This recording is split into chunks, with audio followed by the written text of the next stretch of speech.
O homem que foi de órfão nascido na região mais pobre de Porto Real para um guerreiro que alcançou a maior das honras entre os cavaleiros. Hoje é dia de falarmos de Duncan o Alto na nossa série de lendas de Westeros, abordando alguns eventos que se passam cerca de 100 anos antes do nascimento de Daenerys Targaryen.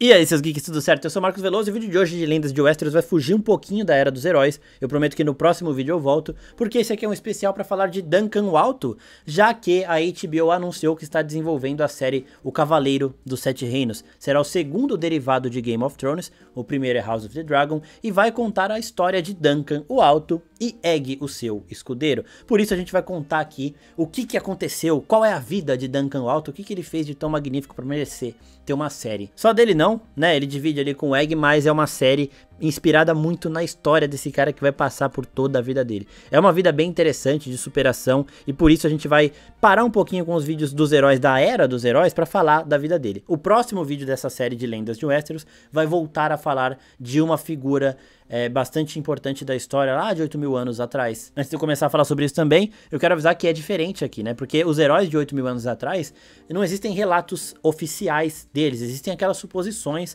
as lendas mesmo, que a gente traz aqui e acaba interpretando como as coisas de fato poderiam ter acontecido.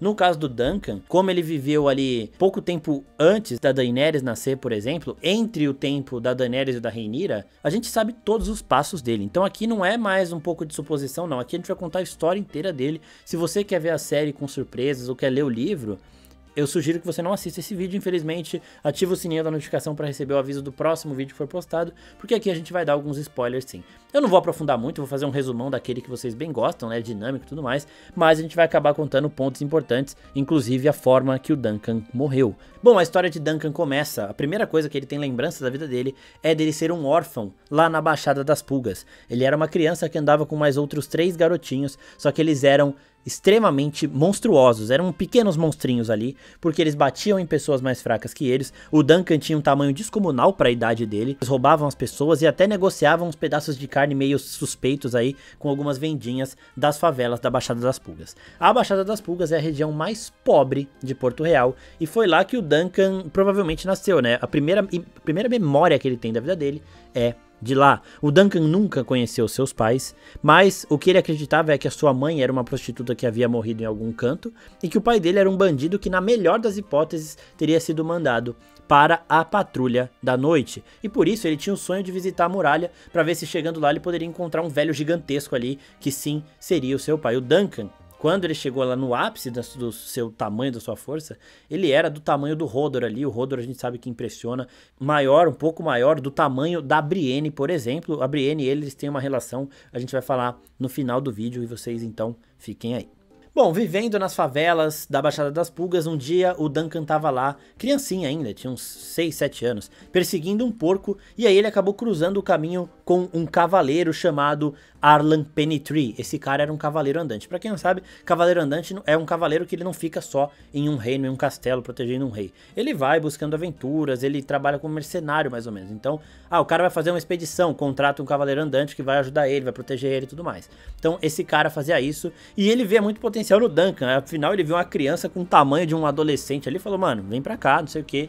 E aí ele começou a educar o Duncan, porque ele era uma pessoa muito honrada, né? Então o Duncan, que sei lá, estava caminhando para ter uma vida ali na Baixada das Pulgas, cometendo esses pequenos crimes para acabar, sei lá, qualquer dia morrendo bêbado em uma briga de bar. E enquanto ele caminhava com Arlan, enquanto ele era escudeiro do Arlan, ele também treinava em espada e era educado por este cavaleiro andante. Eles tiveram juntos muitas aventuras, passaram por quase todos os lugares, todos os reinos de Westeros. Eles só não foram no norte, que é onde o Duncan queria ir, e também só não foram para a Pennytree, que era a casa do Arlan. Talvez o Arlan não quisesse voltar para sua terra natal, porque tinha assuntos ali que ele não gostaria de mexer, e eles nunca foram nessas duas regiões, em Pennytree e para o norte. De resto, eles viajaram em todo canto, serviram diversos lords, Baratheon, Tyrell, Dandarion, um monte de lords aí eles acabaram servindo. 13 anos depois de começarem a sua jornada juntos, Duncan e Arlan são separados porque o Arlan, enquanto estava a caminho de um torneio de Ashford,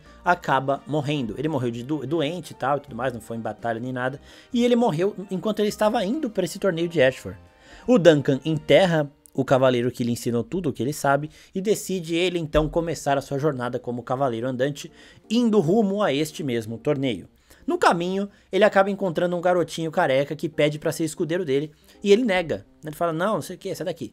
E aí ele continua a viagem dele, e aí depois, quando ele para em um outro posto pra descansar, ele descobre que esse garotinho tava seguindo ele escondido, e aí o garoto fala que é de Porto Real, não entra mais em detalhes. Esse garoto atendia pelo nome de Egg, e o Duncan conclui que o garoto tinha também crescido ali, nascido na Baixada das Pulgas, que também era um órfão, então o Duncan meio que se vê nesse menininho e decide acolher o garoto da mesma forma que ele foi acolhido pelo Arlan. E aí nisso ele chega lá pro torneio de Ashford e ele começa a tentar se inscrever, só que ele não era cavaleiro, né?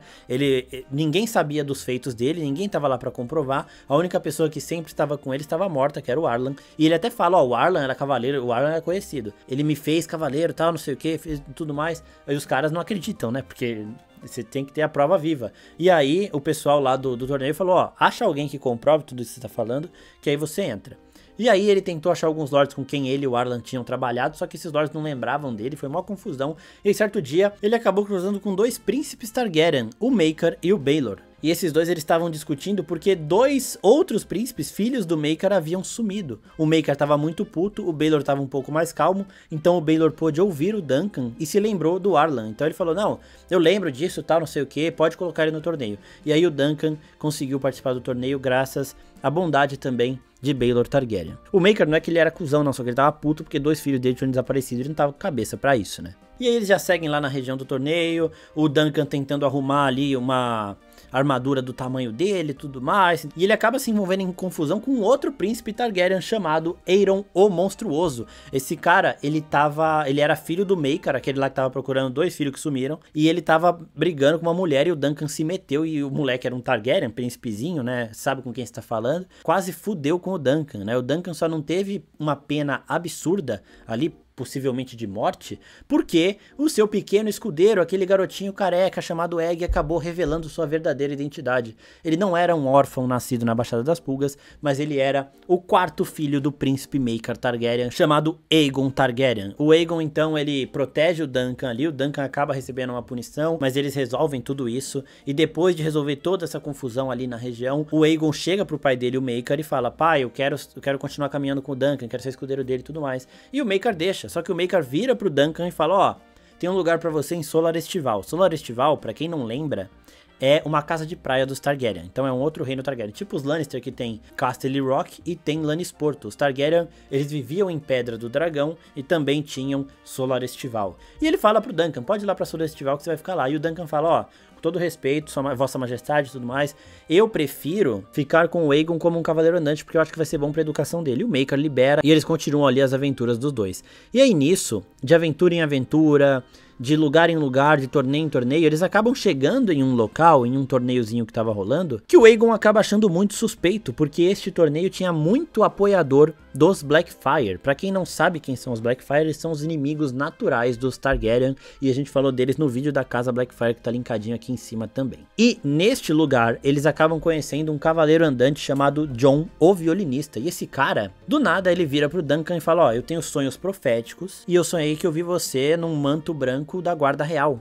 né? E a gente sabe quem é a única família que tem sonhos proféticos. Os Targaryen, alguém que tenha sangue Targaryen. O Duncan e o Aegon, eles vão investigando essa região que tá bem suspeita mesmo, tem um monte de apoiador Blackfyre, e descobrem no final de tudo que este Jon, cavaleiro andante, era na verdade Daemon II Blackfyre, que ele estava tentando iniciar uma nova rebelião Blackfyre. Só que nisso, eles já conseguem contatar o Brynden Rivers, que era o mão do rei Maekar, e o Brynden chega com o exército real e acaba com essa porra, né? Então essa rebelião Blackfyre, que seria a segunda rebelião Blackfyre, ela acaba antes mesmo dela começar, e o Daemon II Blackfyre, ele é derrotado com muita facilidade. Afinal, tem aqueles boatos de que os Targaryen, ou as pessoas que têm sangue Targaryen, que têm os sonhos proféticos, eles não são tão bons guerreiros assim. A gente falou sobre isso também nesse vídeo de teoria que tá maravilhoso. A gente lembra de alguns Targaryen que tem sonhos proféticos, como Viserys, ele não era um grande guerreiro, né? A Daenerys também tinha e também não era uma grande guerreira e tudo mais. Então isso daí é um paralelo bem interessante, depois assistam lá o vídeo. E aí nisso, né, eles já acabaram de frustrar uma rebelião Blackfyre, aí já ganharam, o Duncan já acabou ganhando um status um pouquinho maior, e o tempo passa, ele e o Aegon continuam juntos, até que o Aegon tem o seu primeiro filho. O primogênito de Aegon Targaryen se chama Duncan, em homenagem sim ao cavaleiro que andou com ele por quase toda a sua vida, né? Só que esse Duncan Targaryen, ele não cresceu muito, então ele foi chamado de Duncan o Pequeno. Também a comparação dele com o Duncan Cavaleiro Gigantesco era desleal, né? E em 2036, depois da conquista, Aegon já era rei dos Sete Reinos e Duncan o Alto finalmente se torna um membro da Guarda Real, realizando aquela profecia que Daemon II Blackfyre tinha contado enquanto se disfarçava como Jon. E nesse mesmo ano, o Duncan consegue frustrar mais uma rebelião Blackfyre, dessa vez a tentativa da quarta rebelião Blackfyre, quando ele, Duncan o Alto, já um membro da Guarda Real, mata Daemon III Blackfyre.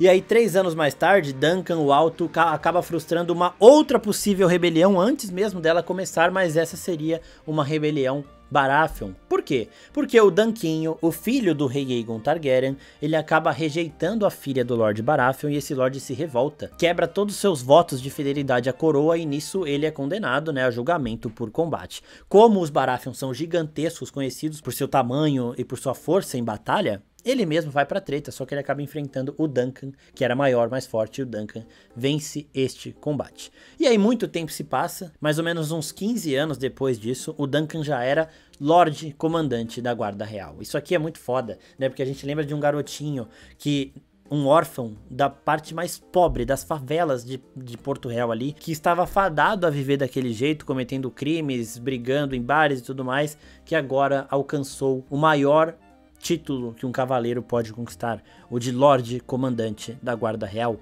Ele era o primeiro entre todos os cavaleiros do reino ao lado de um rei Targaryen. Ele conquistou isso por muitos méritos, porque ele era foda, porque ele era gigante, porque ele era aventureiro, ele sabia das coisas, ele apresentou o mundo ao Aegon e ele protegia o Aegon desde que o Aegon se tornou rei dos Sete Reinos. Aegon era chamado de Aegon o Improvável, isso a gente vai falar mais também no vídeo sobre ele, porque ele também merece, e o Duncan acaba chegando neste título, Lorde Comandante da Guarda Real. Só que enquanto ele estava participando de um torneio como Lorde Comandante, ele é surpreendido e acaba sendo derrotado por um garoto de 16 anos. Um garoto que vocês conhecem como Sir Barristan Selmy, que também é um dos maiores membros da Guarda Real da história de Westeros, um dos maiores Lordes Comandantes da Guarda Real.